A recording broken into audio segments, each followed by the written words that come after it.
Antibiotics are almost impossible to avoid in today's world. They're thrown around kind of like candy, and they're even harder to avoid if you're already diagnosed with some kind of digestive condition like IBS or IBD, and they are so extremely damaging. And so today, you're gonna know why they're damaging you, and of course, what you can do to repair that damage. You're gonna learn some pretty amazing and sometimes horrifying facts, things that your doctor should have actually told you before prescribing them. I'm going to show you what parts of your body are being damaged from these antibiotics, what you can do to protect yourself from future damage while using them, how to recover from antibiotic damage, and of course, we're going to go through some natural antibiotic substitutes that are extremely powerful, often better off without the negative side effects.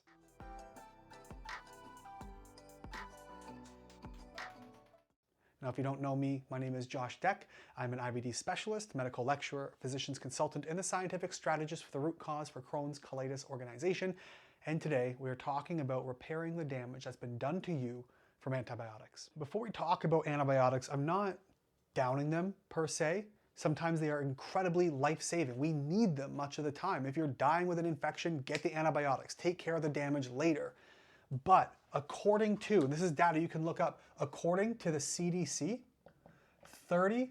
some arguments are up to 40% of all antibiotic prescriptions are unnecessary, meaning they did not have to be given, recommended, or prescribed in the first place.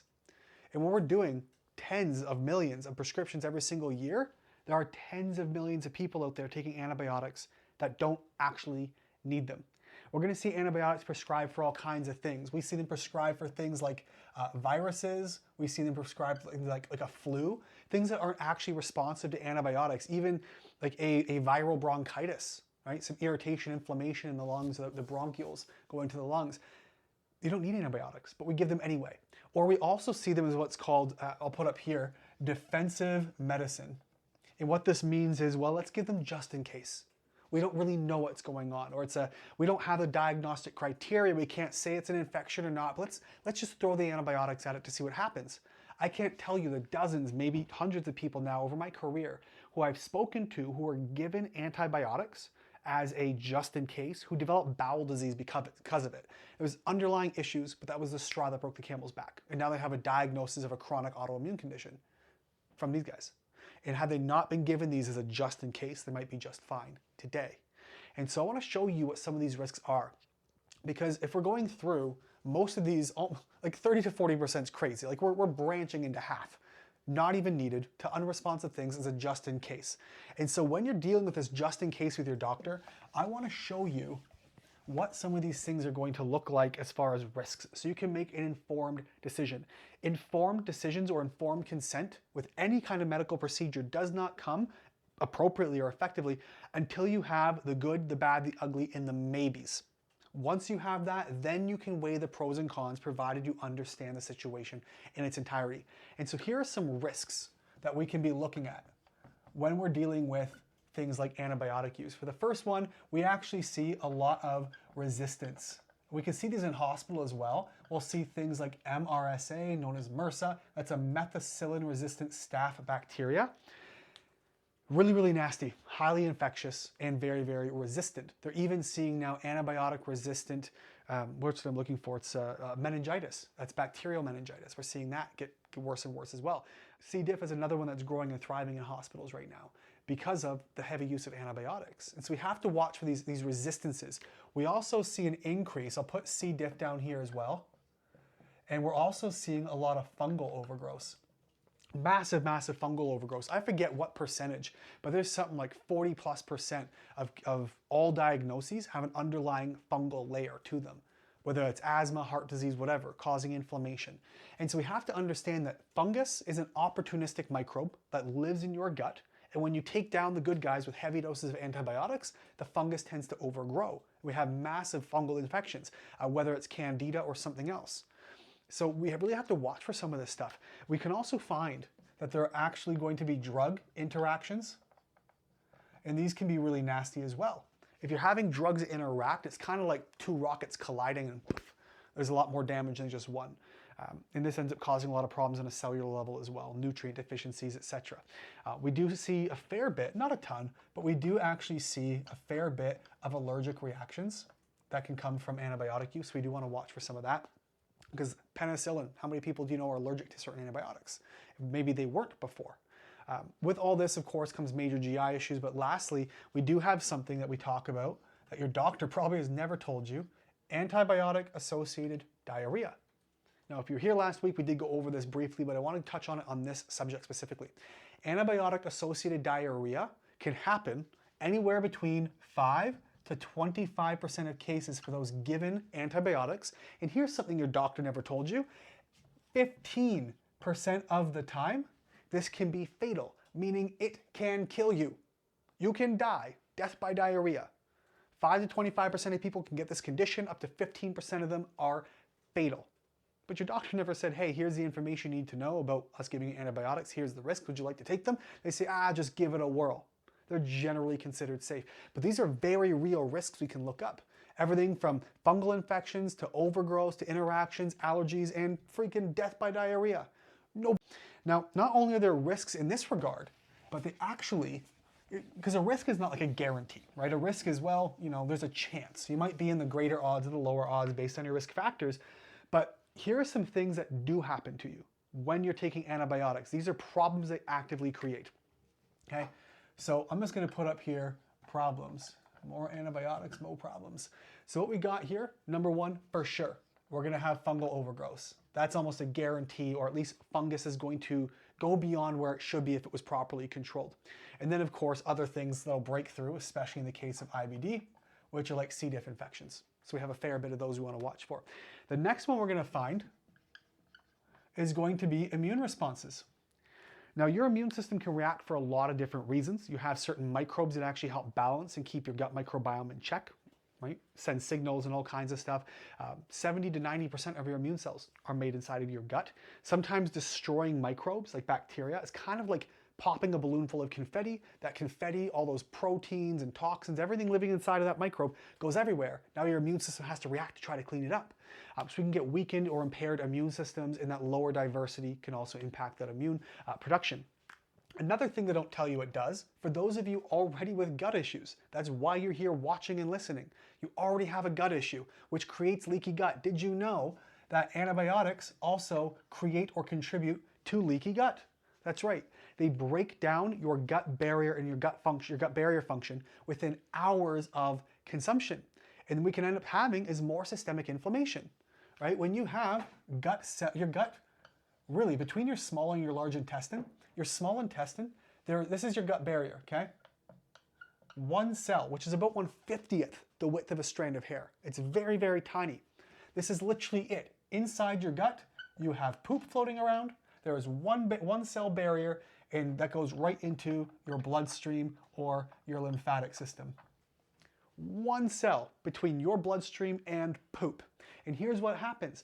As these cells, your gut becomes inflamed, that gut barrier gets busted up, those cells actually spread apart. This is leaky gut.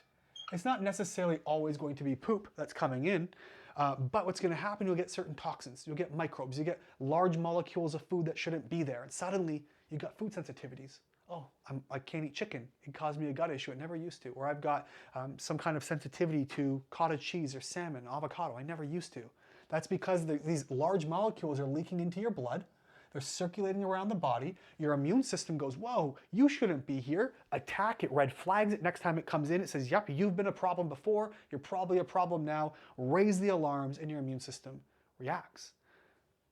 And so this leaky gut contributes to a lot of ongoing inflammation, systemic inflammation, and frankly, autoimmune disease. Leaky gut is one of the 3 pillars of autoimmune disease. And this is that inflammation cascade. In fact, there are 3 main pillars to autoimmunity we tend to see. So leaky gut is one. The second is going to be genetics. The third is going to be a trigger, also known as an antecedent. That can be a highly stressful event, a major infection, antibiotic use, whatever it is, leaky gut, and gene predispositions. These are all going to play a role to some degree. And so by creating leaky gut, you are putting one big layer of the autoimmune table into your body from antibiotics. But they didn't tell you that one either, though, did they? But now you know, and now you can make a better decision. The next one we tend to see a fair bit of is mitochondrial damage. What is mitochondria? Simply put, these are They're very popularly known as like the battery house of the cell. They do all kinds of amazing things for you. But without proper mitochondria, you would effectively die. That's really what's going to happen. Your body's not going to run, you're not going to detox, you're not going to have energy, you're not going to have a proper use of things like ATP and oxygenation in your body. You'll effectively get very, very sick and die over time. And so we need mitochondria. But here's what happens. When we take antibiotics, it actually disrupts mitochondrial DNA. So its own production of DNA to keep it healthy and keep it the way it is, it disrupts that. It actually impairs protein synthesis. The mitochondria cannot continue to rebuild themselves or repair themselves when they're damaged through stress, things that cause oxidative stress, like physical, mental, emotional, smoking, processed and refined fried foods. These oxidative stressors, you need your mitochondria to repair. But antibiotics actually inhibit that process.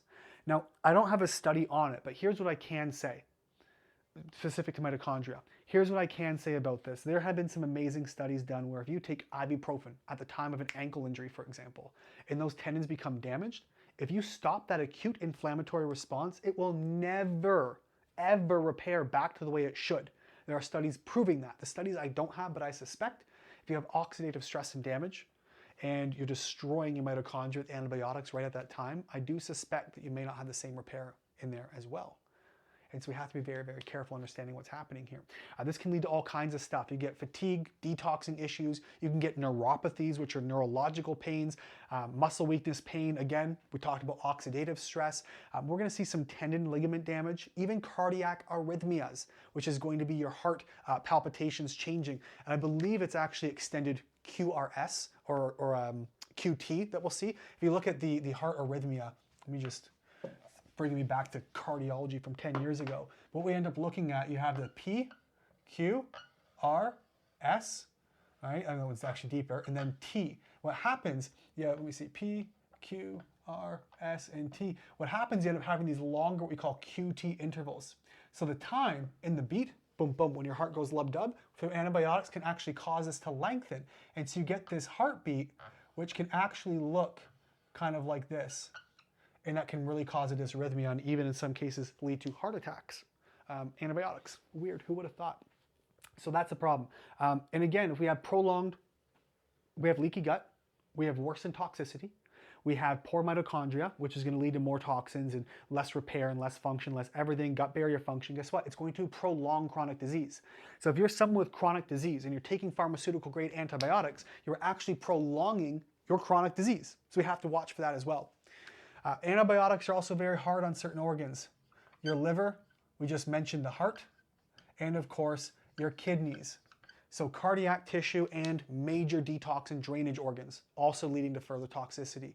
So it's a very, very big problem. But here's what they also don't tell you. Especially if you're given like runs of antibiotics within like multiple times in a year. I spoke to someone the other day who over the course of a year, for like 10 years, had something like 4 to 6 doses of antibiotics. It can take between 6 to 12 months to recover from a single dose of antibiotics, to recover your gut microbiome. And then there's everything else as a cascade from that, like mitochondrial damage. And so here's what we want to know. I want to show you what you can actually do about this. So I've just spent a long time droning on here about the damages and dangers of mitochondria. We just spent 15 minutes together, or of antibiotics. We just spent 15 minutes together talking about the risks and the dangers you were never told about antibiotics. And so what I want to do is walk you through what to do about it. My job is not to just scare you and leave you hanging, okay? Let's talk about what to do about this. If you are worried about antibiotics, there's a few things we can do to prepare you, because sometimes they're inevitable. So let's talk about that and we'll get to some alternatives. There are things you can do to prepare you to take antibiotics more safely. Remember, we already know that 30 to 40% of all antibiotic prescriptions are going to be unnecessary. So ask your doctor, do I need these? Like, am I gonna die without them? Really, like, it's a viral infection. Do antibiotics even work? Is it a just in case? Like, really ask them, grill them. If you're throwing antibiotics at me, I wanna know why. I had ankle surgery recently, and after a couple of days or a week, one of my tiny little incisions, one had a little infection, and I was actually doing a checkup for the doctor post-op, and he said, well, I'll give you some antibiotics for it if you want. I was like, well, can I do topical? He says, well, no, we want those topical ones to dry out, so let's go oral.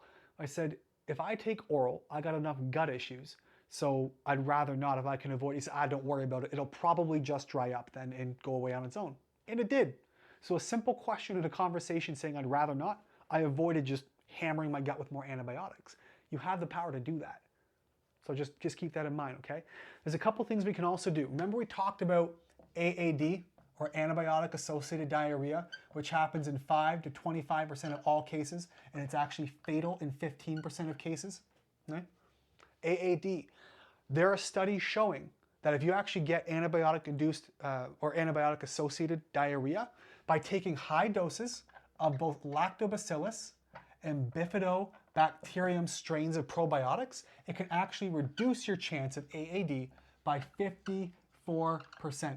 Just by taking these heavy-duty probiotics in high doses, tens of billions, if not hundreds of billions, you can reduce your risk of diarrhea by 54% and actually protect your gut immensely. On top of that, these lactobacillus and bifido strains, they have a ton of protective, immune benefiting, immune boosting, gut lining reparative, anti-inflammatory properties. There's lots of great stuff. And so taking probiotics during antibiotic usage can help immensely. There are some speculations of, well, does it actually impact the effect of antibiotics? There's no really confirmation on it yet. So for me, this is where I go. Sometimes your body just needs a little boost. Sometimes you can get away without the antibiotics, and we're going to talk about that too, okay?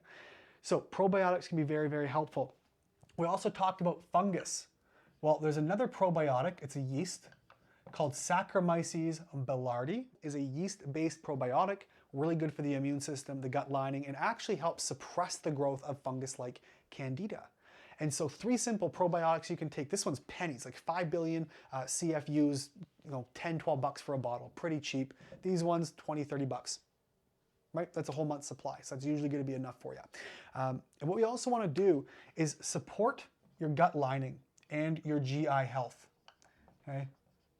So that's what we want to do, support the gut lining and GI health. How can we do that? Well, GI health is going to be typical things, generally, right? Food, stress, exposure, sleep, exposure to microbes, nature, fresh air. That's going to really help the GI health.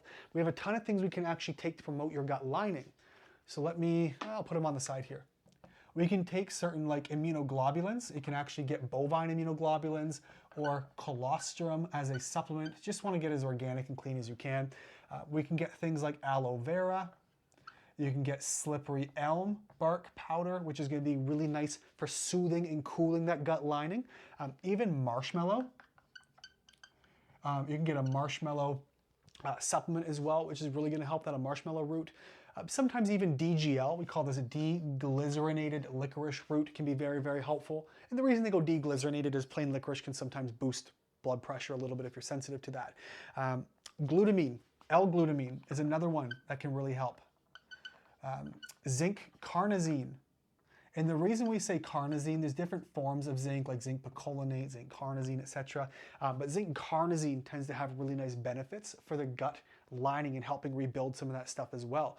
And then, of course, your probiotics have the gut lining benefits. So there's a lot of things we can take, collagen and bone broth, for example, for some people. But with IBD, I try to go low histamine. So if you have like a Crohn's colitis diagnosis, I'll typically avoid things like bone broth, but the rest are typically okay to do, just because we don't want to drive the histamine pathway. So this is supporting the gut lining. But I want to hit all the bases here. Remember, we talked about the damage that this does. We talked about the damage that your antibiotics do to mitochondria. So what can we do to actually help with your mitochondrial health? Those little battery powers that help you detox and repair and help you with everything that you need to basically not be a dead zombie. Well, a couple of things. So there are things like CoQ10. We can take certain vitamins. There's another one called PQQ that you can get over the counter as well. Really good. That's a Q, not a 6. PQQ over the counter, which is really good for mitochondrial health and function as well. Basic things, NAC, N-acetylcysteine. This is a precursor for a powerful antioxidant known as glutathione, which can be really helpful. Different forms of magnesium can also be extremely helpful. And there's tons of them out there. If you go magnesium oxide or citrate, you'll probably poop. But things like bisglycinate, threonate, there's tons of them out there that you can get relatively affordably. Bisglycinate's typically the most absorbable, even if you're very sensitive to magnesium, can be a really good one. Another one we have, is going to be ALA. That stands for alpha lipoic acid. And these are just good benefits for giving think of your body trying to repair. It just needs tools and resources. This is those tools and resources. Then we also have things like L-carnitine, which is going to be good. Vitamin C, D, and E are also very reparative for mitochondrial function. And we can also look at other things. Like if we have omega-3s for like cell membrane health, even coconut oil has some really nice acids and stuff in there as well. Antioxidants like resveratrol, or dark berries, like dark colors like blueberries, blackberries, that stuff. Antioxidants, these can be very reparative for your mitochondria. Right? So this is how we work back from the damage that's been caused. We go back to rebuilding the gut lining, go back to the probiotics, go back to the things that bring balance to your gut, repair the cells and the mitochondria in the cells that have been damaged. And this is how we begin repairing that damage done from antibiotic usage. But there's still another step we want to look at. I've repaired my damage, but what if I need them down the road? Then what do I do? Let's talk about that. So I'm going to give you some tools here that you can use as natural antibiotics. Now, disclaimer, this is not intended to substitute professional medical advice or treatment. It's for educational, informational purposes only. Now, that being said, please listen to your doctor, ask your doctor, etc. There's some really amazing studies. There was a teenager down in the US somewhere who did a study I've referenced before several times. I should know this off by heart now. But anyway, he compared, I believe it was amoxicillin or penicillin, one of the cillins, to oregano oil in a petri dish. And every single time, like doses were 1 to 100, oregano oil still won out. They're extremely powerful. And most of our antibiotics actually come from plants, and they're combined with patentable petroleum-based molecular structures. But plants are medicine. They're very, very powerful. And so I'm going to give you a big, long list. If you're watching on YouTube or listening on the podcast, you can get this list by just checking the links below. And I'll have a full list for you there, all the natural antibiotics, the risks of antibiotic usage, etc. You can easily find. But there are two products I really, really love that I'll put on there as well. One is called Nutricidin, and the other is Biocidin, either botanicals or nutraceuticals. They have very powerful blends and compounds that I'll often use, like their LSF compounds. But these are going to be combinations of things. Very, very many things. They're going to have all kinds of antibiotic herbs in there, things like oregano, like we mentioned. They're going to have thyme or red thyme, even things like, you can get lemon balm, grapeseed, even golden seal. And that's actually been used also in H. pylori, for example. There's a ton of stuff we can put in here. Manuka honey is a really powerful one, especially if you get a high grade Manuka honey. They get very expensive, but if you get like an MGO level under 500 is great for topical, even ingesting in small doses to help with that. Clove, another very powerful antimicrobial. So we can look at some of these guys. Tea tree, ginger, okay? Tea tree, you just gotta watch some of these, because if you have pets, like tea tree can be very hard on pets, eucalyptus can be hard on pets, even peppermint, mint can be very damaging for them as well, so watch that. Black cumin, this one is ancient, goes back thousands of years with Ayurveda. It's actually been written in all kinds of ancient like religious texts as well about black cumin, so you can look for that one as well. Black walnut is another powerful antifungal and antimicrobial. So here's the thing, this is a partial list of what's available out there, but look what we have. Massive amounts of natural herbs and plants that can actually be antifungal, antimicrobial, and kill things off. And again, if you're on YouTube or listening on the podcast, you can get my list down below in the notes, and there'll be a link there for you to be able to download this. So make sure you do get a chance to grab that. Here's what I want to wrap up with. 30 to 40% of all antibiotic prescriptions are completely unnecessary. 100% of them are going to be damaging in some way, shape, or form. If they're life-saving, then you need them. If they're just precautionary or I don't know what if, ask questions and make sure. Okay? Because you might have a chance to fully avoid all this remarkable damage that it's doing to your immune system, your gut lining, your cells, your mitochondria, all of that. So there's a lot of ways around that, especially if you go the natural route.